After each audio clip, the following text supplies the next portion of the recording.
really homogenized, and individuals being eaten up by conglomerates and by just, you know, particular culture. Well, you know, that's exactly what's happening in our oceans as well.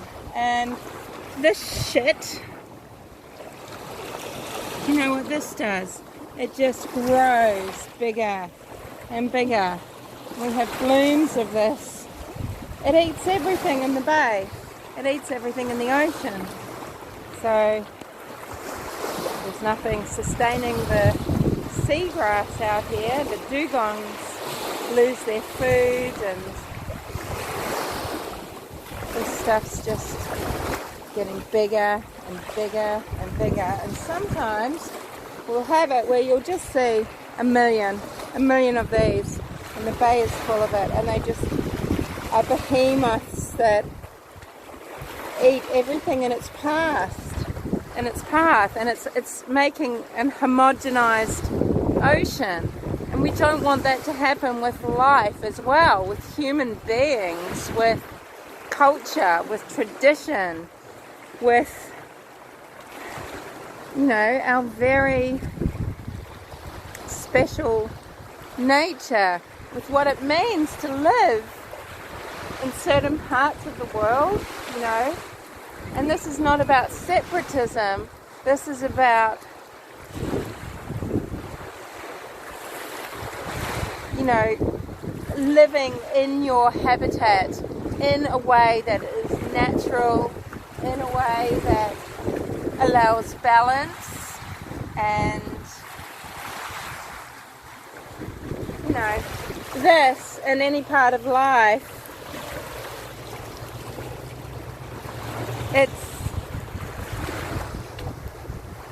it's suffocating. It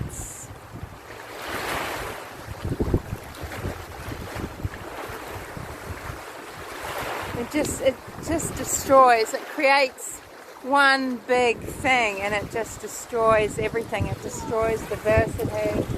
It destroys certain species. It just takes things down with it, because it's like having, you know, a big monoculture. And,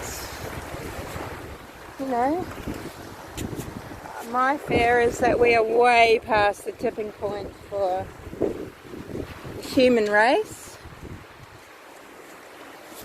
And I also think we are still evolving or devolving, because just like with animals, when you're breeding certain traits into animals,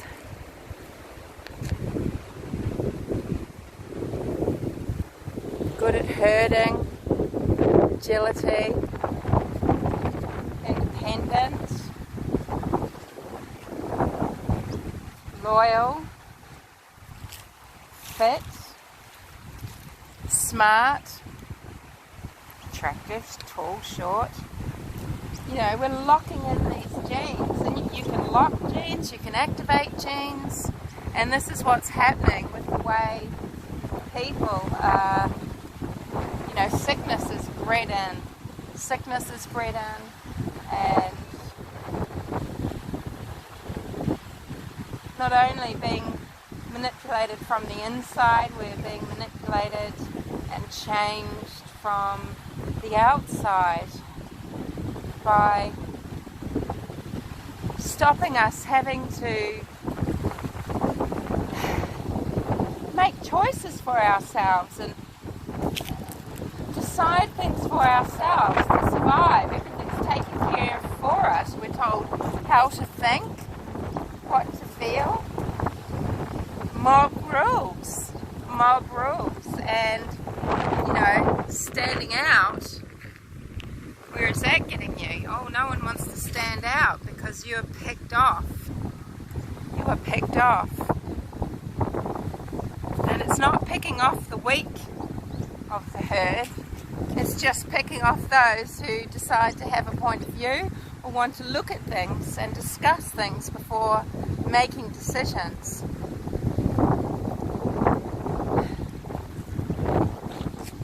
I wasn't going to talk about this on this video, but I may as well, because then I want to get on with my day.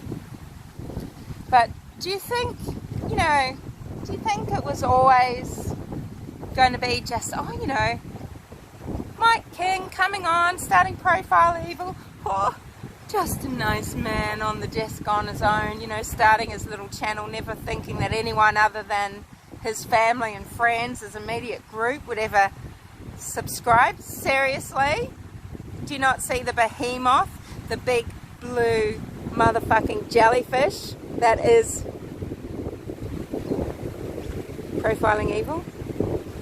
Do you think that it wasn't always the plan that then Mike is introduced? Yeah? You don't think that was the plan? You don't think they wanted a case for you to all get introduced to them with?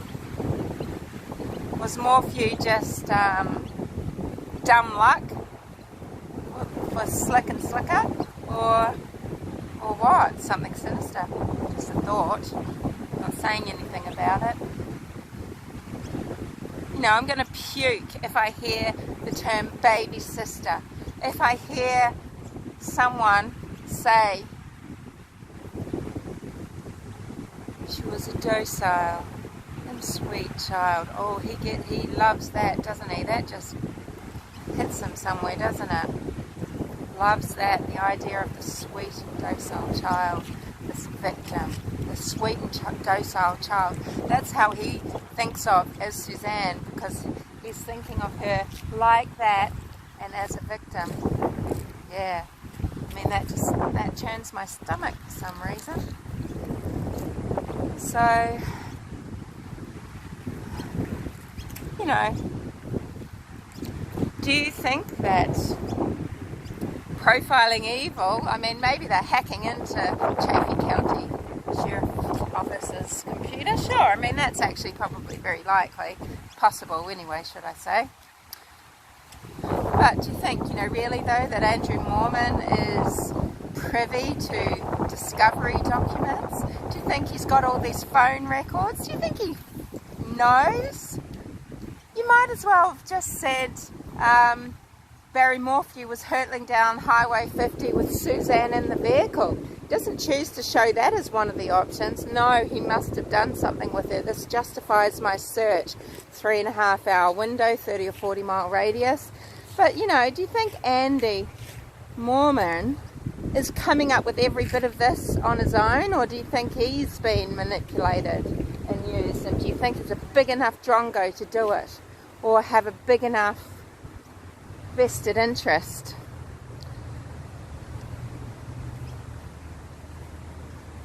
What caused the rift back in 2017? We've got John Schmidt, who is arcing up about Barry and his aggression when we know that is blown out of all proportion, and he's a bit of a slick talker as well in his own little way, but he's very ambitious politically, and the guy is a nasty piece of work. He's got anger in his heart, and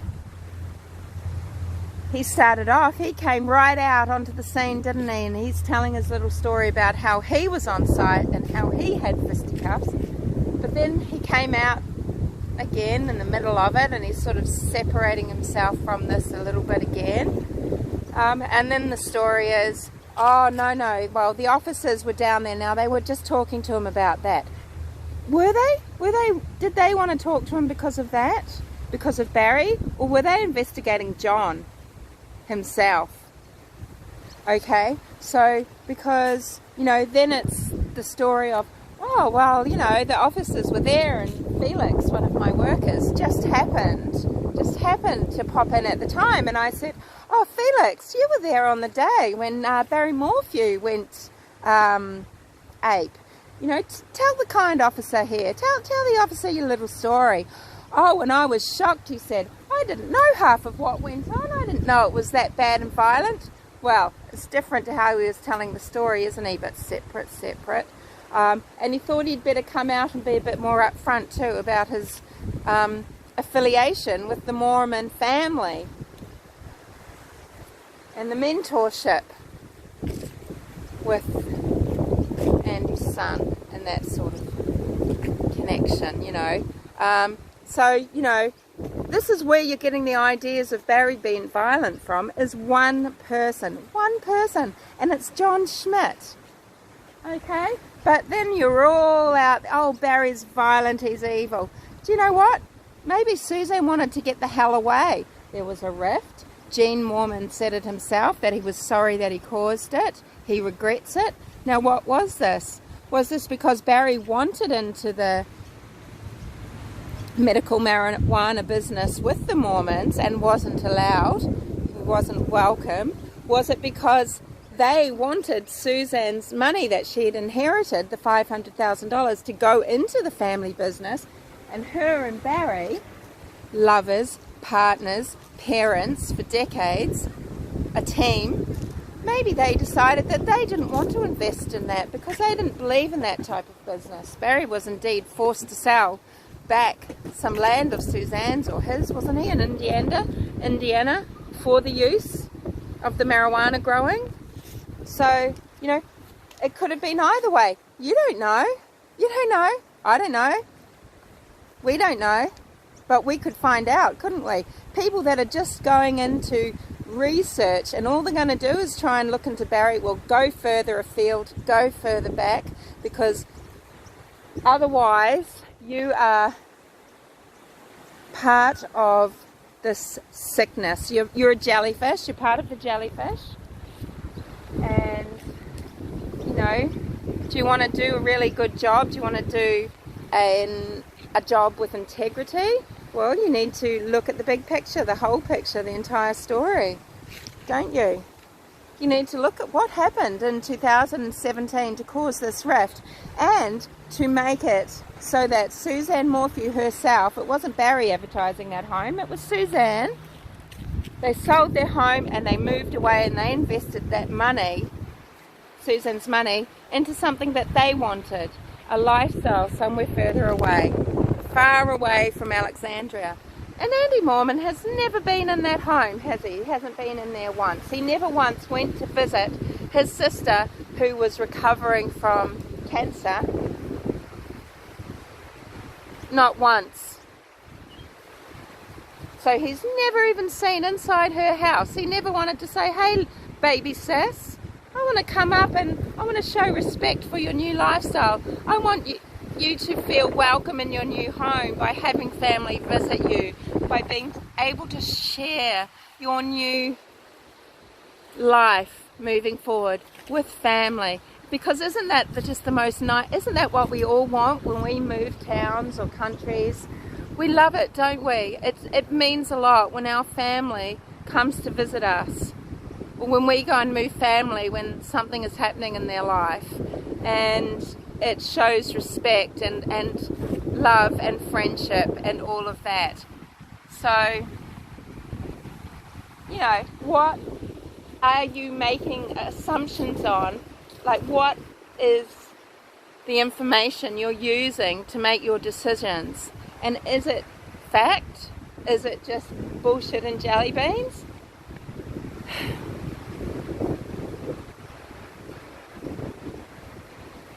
You know, all the language that's being used. Language is powerful. Language is powerful. And placing... people are fucking with you. Bobcat, mountain lion. Bobcat, mountain lion. Okay, well, yes, Barry might have... anyone, I want to know, where was that bobcat when Suzanne went missing? Anyone maybe laid her body into the bobcat, knowing that that bobcat is going to be moving around, and maybe Barry didn't want anyone messing with the bobcat as well, because maybe someone is truly fucking with him, you know. Think about it. Andrew Moorman, did he call it a search? No, it was a manhunt. Those words came out of his mouth. Manhunt. Yep, that's where your heart was, Andy. You're not after the truth, you're just after a manhunt.